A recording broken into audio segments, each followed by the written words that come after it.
Our CTKPCV02 ITC Kit allows for the installation of an aftermarket head unit into the OEM dashboard of the Chevrolet Camaro.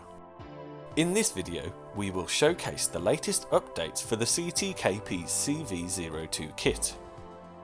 The first update involves accessing the installer menu. To do this, press down and hold the logo on the furthest screen from the driver. Once the installer menu is activated, you'll find the option at the bottom of the vehicle settings menu.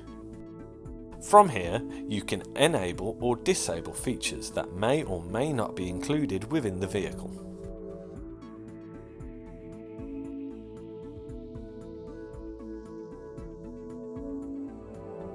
With our latest update, you now have access to a range of digital gauge displays.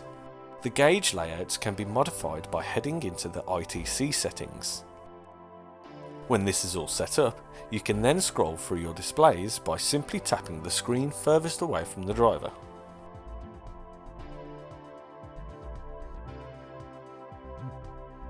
In addition, both the peak torque and peak power can be reset by tapping on their respective bar. Finally, you will now have access to a drag strip feature that will record a personal best time for track racing. For more information on this and associated features like rollout and wheel size, please refer to the instruction manual at connex2.com.